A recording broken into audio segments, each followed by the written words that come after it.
Assalamualaikum warahmatullahi wabarakatuh. Kami dari kelompok 6 ingin menyampaikan materi tentang dinamika pelaksanaan pilkada di Kota Dumai.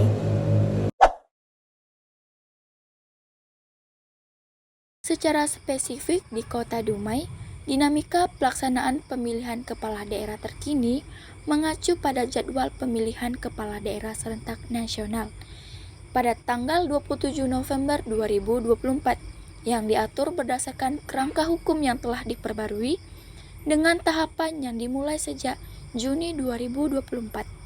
Nah, berdasarkan aspek dinamika pelaksanaan pemilihan kepala daerah di Kota Dumai itu meliputi yang pertama adanya penyelenggaraan langsung.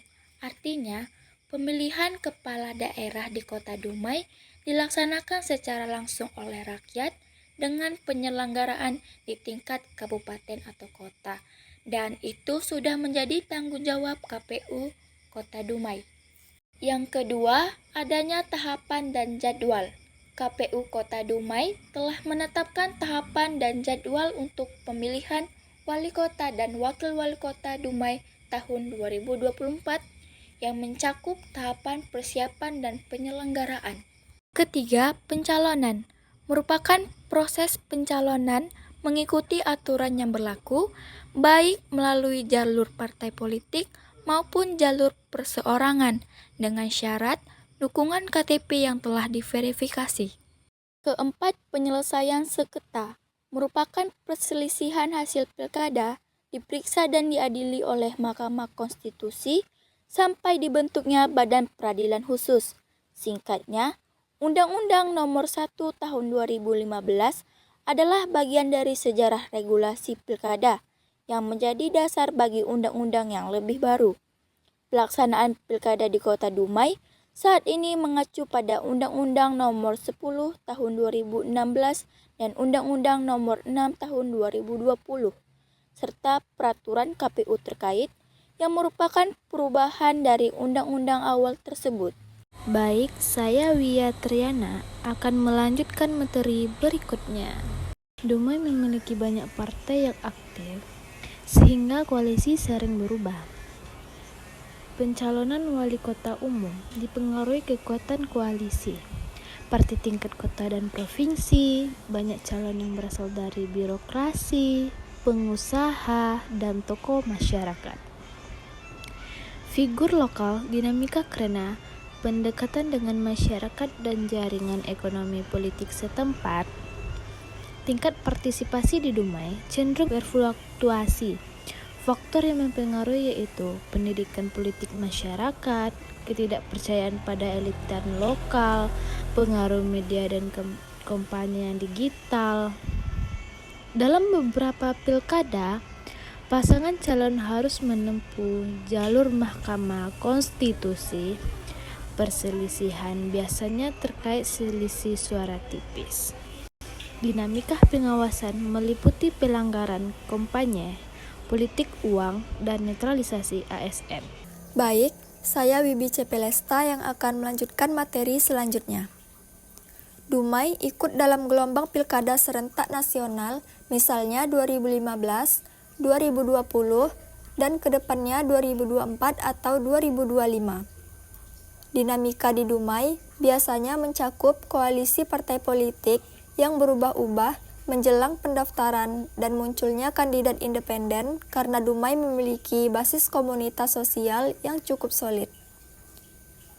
Undang-undang ini menegaskan bahwa kepala daerah dipilih langsung oleh rakyat termasuk Kota Dumai. Di Kota Dumai, kewenangan teknis berada pada KPU Kota Dumai dan Panwaslu Bawaslu Kota Dumai. Di Dumai terdapat beberapa fenomena khas, yaitu kampanye berbasis komunitas pesisir, industri, dan pekerja minyak, lalu peranan tokoh masyarakat cukup kuat dalam mempengaruhi preferensi pemilih. Dinamika yang sering muncul ialah dugaan politik uang dalam komunitas-komunitas tertentu, sengketa antar pendukung pasangan calon selama masa kampanye, tantangan netralitas birokrasi terutama pada tingkat kelurahan.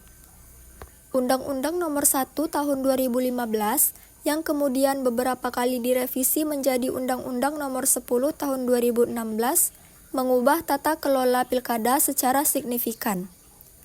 Pemilihan kepala daerah dilakukan secara langsung, KPU daerah menjadi penyelenggara penuh, menetapkan pilkada serentak nasional termasuk Dumai masuk gelombang 2015 dan 2020. Di Dumai, regulasi ini memengaruhi pola kompetisi politik, hubungan antar elit lokal, serta proses penyelenggaraan di lapangan. Lalu ada beberapa persaingan internal partai lokal, seperti Kota Dumai memiliki basis politik yang kuat pada partai-partai besar seperti Golkar, PDIP, Demokrat, dan PAN.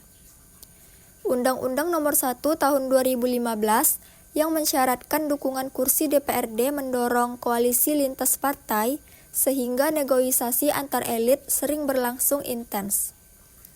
Tarik-menarik rekomendasi dari DPP partai juga menjadi faktor yang sering menunda kepastian pasangan calon. Adapun calon perseorangan atau independen, Undang-Undang Nomor 1 Tahun 2015 membuka jalur perseorangan. Namun, persyaratannya cukup berat, KTP dukungan dalam jumlah besar. Juga di Dumai, jalur perseorangan sulit bersaing karena dominasi mesin partai. Nah, karena sebagian wilayah Dumai berupa kawasan pesisir dan industrial estate yang aksesnya tidak selalu ideal, distribusi logistik membutuhkan koordinasi ekstra. Namun, secara umum, KPU Dumai relatif mampu menjaga ketepatan waktu distribusi. Media sosial menjadi arena dominan setelah 2015. Kampanye daring meningkat pesat, Dumai tidak terkecuali. Isu-isu yang sering muncul ialah pembangunan infrastruktur, tata kelola migas dan pelabuhan, penyerapan tenaga kerja lokal, dan penanganan banjir dan lingkungan.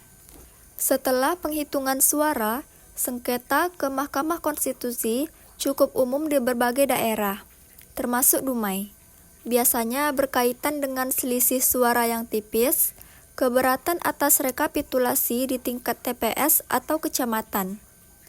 Undang-Undang Nomor 1 Tahun 2015 menegaskan mekanisme penyelesaian sengketa yang ketat, batas waktu, bukti, prosedur, sehingga proses perselisihan menjadi lebih terstruktur. Nah, secara umum, penerapan Undang-Undang Nomor 1 Tahun 2015 di Dumai menghasilkan beberapa dampak implementasi. Yang pertama yaitu ada pilkada lebih tertata dengan prosedur yang seragam nasional.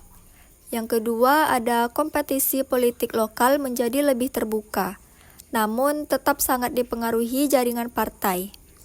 Yang ketiga ada pengawasan lebih ketat, terutama mengenai netralitas ASN dan politik uang. Yang keempat ada perbaikan sistem administrasi pemilih. Meskipun tantangan mobilitas penduduk tetap ada. Yang kelima, ada keterlibatan masyarakat meningkat, terutama melalui media sosial. Pemungutan suara telah dilaksanakan pada Rabu, 27 November 2024, serentak dengan pemilihan gubernur dan wakil gubernur Riau. Proses rekapitulasi suara telah dilakukan oleh KPU Kota Dumai.